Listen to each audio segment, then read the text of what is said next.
മാർക്കറ്റിൽ ഈ നോനിപ്പഴത്തിൻ്റെ ജ്യൂസിന് 1200 രൂപ വരെ വിലയുണ്ട്.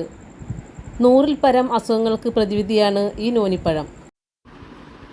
എല്ലാ കൂട്ടുകാർക്കും പുതിയൊരു വീഡിയോയിലേക്ക് സ്വാഗതം. ഇന്ന് ഞാൻ പറയാൻ പോകുന്നത് നോനിപ്പഴത്തെക്കുറിച്ചാണ്. നോനിപ്പഴം നമ്മുടെ നാട്ടിൽ ഒരു വിലയുമില്ലാത്ത ഒരു പഴമാണ്. അതുകൊണ്ടുള്ള ഗുണങ്ങളും ഇത് എങ്ങനെയാണ് കഴിക്കുക എന്നതും അതുപോലെ തന്നെ കൃഷിരീതി എങ്ങനെയൊക്കെയാണ് എന്നുള്ളതാണ് ഇന്നത്തെ വീഡിയോയിൽ പറയുന്നത്. എല്ലാം കൃത്യമായി വിവരിക്കുന്ന ഒരു വീഡിയോ ആണ്. അതുകൊണ്ട് തന്നെ വീഡിയോ സ്കിപ്പ് ചെയ്യാതെ തന്നെ എല്ലാവരും കാണുക. നോനിപ്പഴം നമ്മുടെ നാട്ടിൽ ഒരു വിലയുമില്ലാതെ താഴെ വീണ് വെറുതെ പോകുന്ന ഒരു പഴമാണ്. പക്ഷേ അതിൻ്റെ അളവില്ലാത്ത അത്ഭുതപ്പെടുത്തുന്ന ഗുണങ്ങൾ ആളുകൾക്ക് അറിയില്ല എന്നുള്ളതാണ് അതിൻ്റെ ഏറ്റവും വലിയ ഒരു പ്രത്യേകത. ഇതിൻ്റെ ഗുണങ്ങൾ അറിഞ്ഞാൽ ആരും ഒരു പഴം പോലും വെറുതെ കളയില്ല. നോനിപ്പഴം നമുക്ക് പുതുജീവൻ തരാനുള്ള ഒരു അമൃത് പോലെ നമ്മുടെ ശരീരത്തിൽ പ്രവർത്തിക്കാവുന്ന ഏറ്റവും കൂടുതൽ ആൻറ്റി ഓക്സിഡൻറ്റുകളും പ്രദാനം ചെയ്യുന്ന ഒരു ഫ്രൂട്ടാണ്.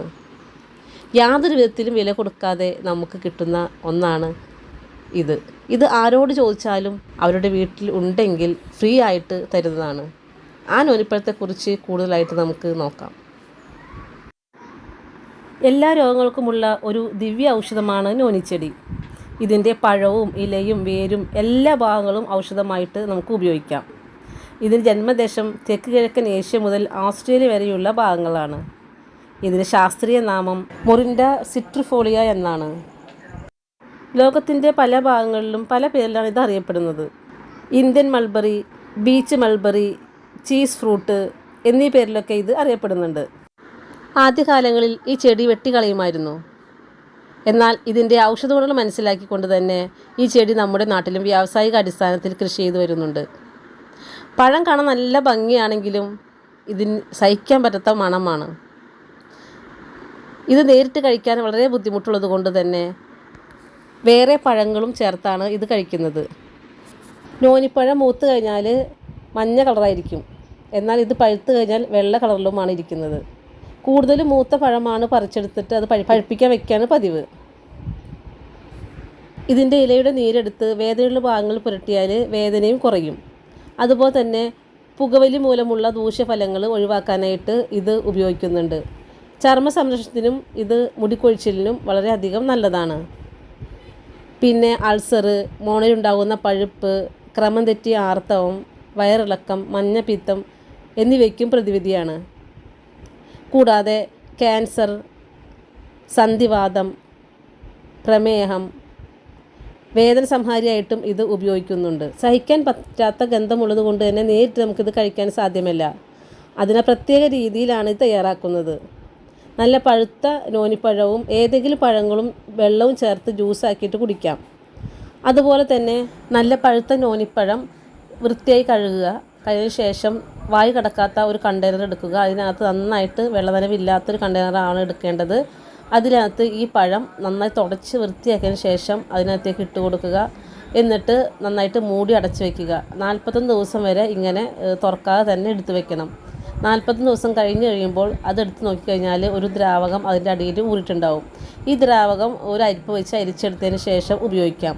അത് ഒരു 5 ml 10 ml എടുത്തിട്ട് ഏതെങ്കിലും ജ്യൂസിൻ്റെ കൂടെ മിക്സ് ചെയ്തിട്ടും കഴിക്കാം. അതുപോലെ തന്നെ തേനും ചേർത്ത് കഴിക്കാവുന്നതാണ്. ഇതിൻ്റെ ജ്യൂസ് മാർക്കറ്റിൽ 1200 രൂപ വരെ വിലയുണ്ട്. ഇത് ജ്യൂസായിട്ടും പൊടി രൂപത്തിലും ഗുളിക രൂപത്തിലും മാർക്കറ്റുകളിൽ ലഭ്യമാണ്. കിഡ്നി രോഗികളും 3 വയസ്സിന് താഴെയുള്ള കുട്ടികളും ഗർഭിണികളും ഇത് ഉപയോഗിക്കരുതെന്ന് ഡോക്ടർമാർ നിർദ്ദേശിക്കാറുണ്ട്. മാത്രമല്ല ഇത് കഴിച്ചതിന് ശേഷം നന്നായി വെള്ളവും കുടിക്കണം. പല അസുഖങ്ങൾക്കും മരുന്നാണെങ്കിലും കഴിക്കുമ്പോൾ വളരെയധികം ശ്രദ്ധിക്കേണ്ടതുണ്ട്. അല്ലെങ്കിൽ ഏറ്റവും കൂടുതലായി ബാധിക്കുന്നത് വൃക്കയായിരിക്കും. ഇതിൻ്റെ ജ്യൂസ് കഴിച്ചാൽ നല്ലവണ്ണം വെള്ളം കുടിക്കണം. വളരെ ശക്തമായ മരുന്നാണ്. അതുകൊണ്ട് തന്നെ ഇത്രയും ശക്തമായ മരുന്ന് ഫിൽട്ടർ ചെയ്യാനുള്ള ശക്തി നമ്മുടെ വൃക്കയ്ക്കില്ല. അതുകൊണ്ട് തന്നെ വളരെയധികം നിയന്ത്രണത്തോടു കൂടി തന്നെ ഇത് കഴിക്കുക. പൊട്ടാസ്യം വളരെയധികം ഇതിൽ അടങ്ങിയിട്ടുണ്ട്. ഈ ചെടി കൃഷി ചെയ്യാനായിട്ട് നല്ല സൂര്യപ്രകാശവും ലഭിക്കുന്നതും നീർവാർച്ച സൗകര്യമുള്ളതുമായ സ്ഥലമാണ് തിരഞ്ഞെടുക്കേണ്ടത്. കൃഷി ചെയ്യാൻ തൈകൾ ഉണ്ടാക്കുന്നത് വിത്ത് മുളപ്പിച്ചും അതുപോലെ തന്നെ വേരോട് കൂടി നട്ട് വളർത്തിയുമാണ്. തണ്ട് നട്ടും എയർ ലെയറിംഗ് ഉപയോഗിച്ചും ചെടി വളർത്തിയെടുക്കാറുണ്ട്. പാത്രത്തിലും ട്രേകളിലും വിത്ത് മുളപ്പിക്കാവുന്നതാണ്. വളപ്രയോഗം ചാണകപ്പൊടിയും ആട്ടിൻ കാഷ്ടവും കോഴി കാഷ്ടവും എന്നിവ വളമായി ഉപയോഗിക്കാം. നട്ട് 3-ാമത്തെ വർഷം തുടങ്ങി കായകൾ ഉണ്ടാകും. കൃത്യമായി കായകൾ ഉണ്ടാകാനായിട്ട് 5 വർഷമെങ്കിലും എടുക്കും. വർഷത്തിൽ 3 പ്രാവശ്യമെങ്കിലും വിളവെടുക്കാനായിട്ട് സാധിക്കും. നോനിച്ചെടിയെക്കുറിച്ച് എൻ്റെ അറിവിൽപ്പെട്ട കാര്യങ്ങളാണ് ഞാൻ ഇത്രയും പറഞ്ഞത്. അപ്പോൾ എല്ലാവർക്കും ഈ വീഡിയോ ഇഷ്ടപ്പെട്ടെന്ന് വിശ്വസിക്കുകയാണ്. ഇഷ്ടപ്പെടുകയാണെങ്കിൽ ലൈക്ക് ചെയ്യുക, ഷെയർ ചെയ്യുക, കമൻറ്റ് ചെയ്യുക. അപ്പോൾ വീണ്ടും മറ്റു വീഡിയോ ആയിട്ട് കാണുന്നവരെ എല്ലാവർക്കും നല്ല ദിവസം ആശംസിക്കുന്നു. Thanks for watching Raheema's world.